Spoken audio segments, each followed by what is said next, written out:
Hi everybody, this is Group 1. Our members are Nitsan, Dwayne, Elinda, and myself, Mercedes. Today our presentation will be on the Emancipation Memorial, which is also known as the Freedman Statue. So come along and then let's explore the controversies, contents, and legacy that this has had during our history and still remains today. Let's begin. Our presentation will take us along the history behind the Emancipation Memorial. We've meticulously crafted this narrative to shed light on the often overlooked story of Arthur Alexander, offering an exploration of the statue's creation, which was in 1876, and its complex relationship with the Lincoln's executive order. With insightful quotes from both the protesters and the supporters, let's dive right into the controversy surrounding the kneeling freedmen and Lincoln's representation in the statue. As the ongoing debate unfolds of whether to preserve or to remove the statue, let's first look into what was going on during the late 1800s. As we can see here, the nation was divided. The northern states, which were the Union, and the southern states, which were the Confederate, engaged in a battle during the American Civil War, which lasted from 1861 to 1865. The main purpose of the battle was because they strongly disagreed on the system of slavery.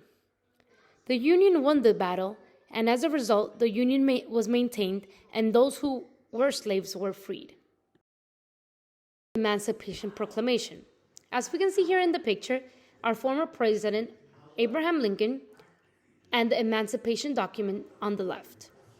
It was an executive order issued by the president, Abraham Lincoln, during the Civil War. It was a very significant document because it declared all slaves, including those in the Confederate territories, to be free, which made a significant step towards the abolishment of slavery in the United States. This meant millions of slaves became free. Clear connection between the statue we know today as the Freedman Statue or the Emancipation Memorial and the Lincoln Executive Order, which set millions of slaves free. The morning after Lincoln was assassinated in 1865, the woman we see here in front of us, Charlotte Scott, was a former slave from Virginia and donated her first $5 to her employer and asked that it would be used towards the monument to the president. This woman was very important because it was the start of a campaign to raise money collected among the freed slaves for the memorial and the statue we know today. Here we can take a look at the Freedman Statue, also known as the Emancipation Memorial.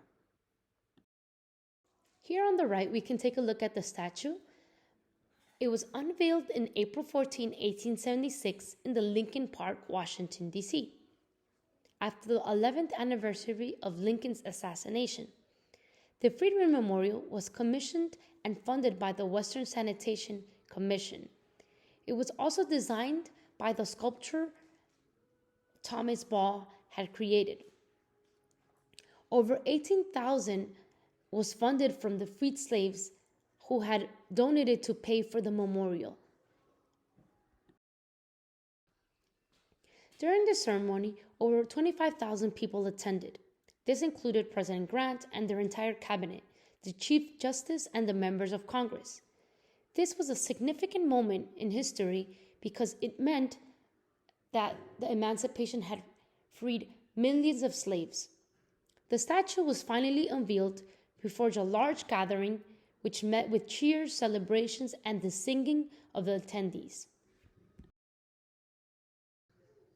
The Emancipation Monument, which was inaugurated on the 11th anniversary of President Abraham Lincoln's assassination, was modeled after Arthur Alexander, who was a former slave. Here in front of us, we have a picture of Arthur Alexander and the statue on the top left.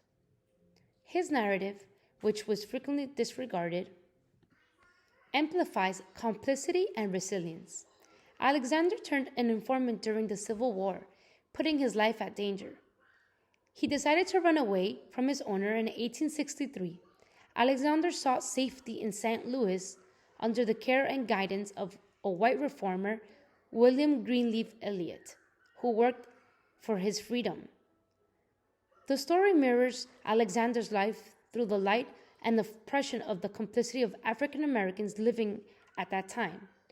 Working for the Western Sanitation Commission, Eliot, who became his savior, got involved in the project and sent a picture to Thomas Ball of an image of Alexander so that it might be used as a model to the monument, which was to show Alexander standing in front of Lincoln after actively contributing to his freedom.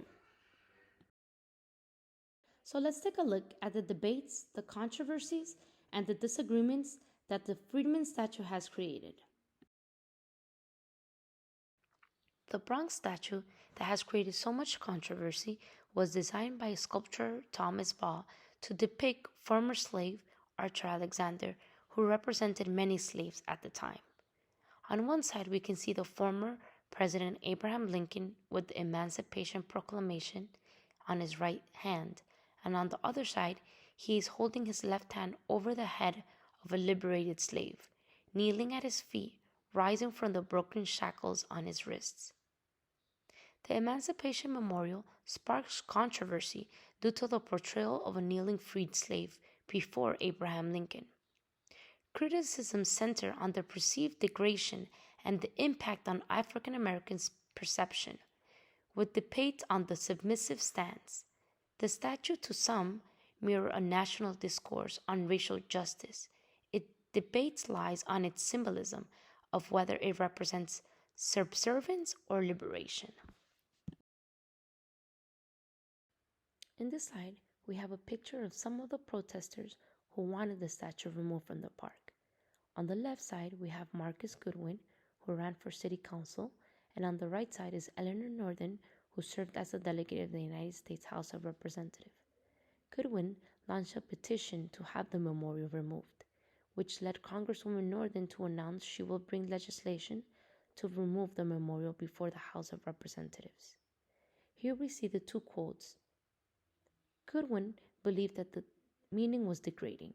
He said, "To see my ancestors at the feet of Lincoln is not the imagery that inspires African Americans to see themselves as equal in a society." Eleanor agreed to this and said that the statue fails to know in any way how enslaved African Americans pushed their own emancipation. Many people also agreed with both Goodwin and Northern regarding their statements of the statue. They also thought that the statue did not represent equality, and because Archer Alexander, which was the model of the statue, was under Lincoln's feet, it did not represent being equal to Abraham Lincoln. Instead, they believed that it showed oppression. Because of this, and because of their protests and their demands to tear it down, we can see here on the right a picture of the statue, which was fenced in and guarded by police officers. This was done because they demanded to be teared down and they needed to protect the statue and the history alongside it. In the midst of all the controversy surrounding the statue, former President Trump decided to come out in Fox News to speak to the public regarding what would happen to those protesters who were demanding to tear down the statue. He called them, quote, rioters and bad people. He said that he would issue an executive order directing law enforcement to take legal actions against anyone who damaged federal monuments or sculptures. On the opposite side of the debate, we have protesters who wanted to preserve the statue's history and its significance.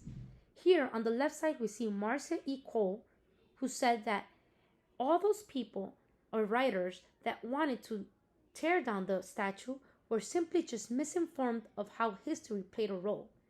She says that the statue shows a man who is rising up from oppression to freedom.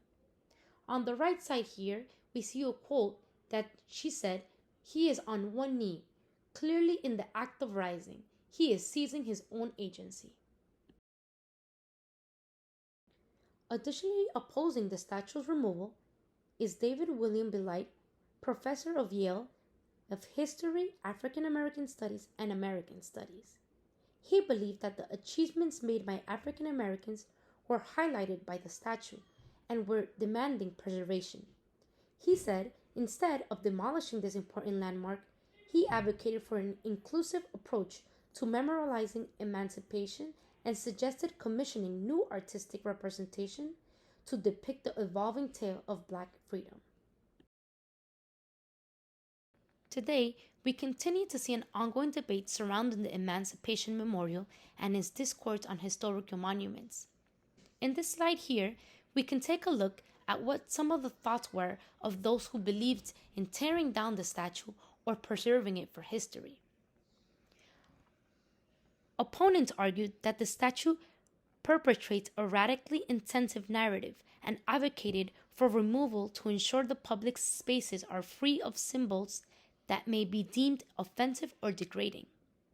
On the other side, many view the historical content and the involvement of the freed slaves in the creation of the statue as an essential chapter in the struggle for emancipation.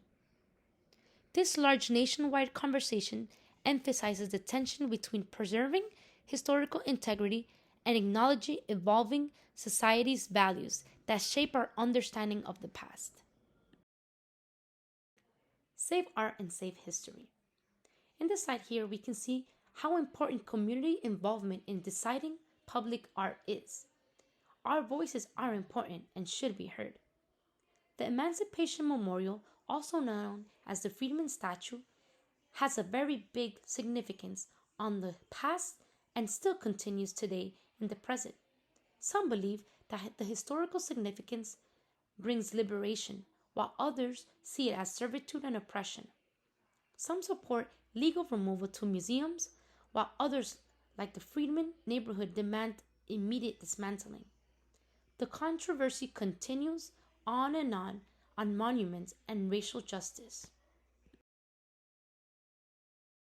Here, we can take a look at our slide of all the work cited that we used to create such a presentation.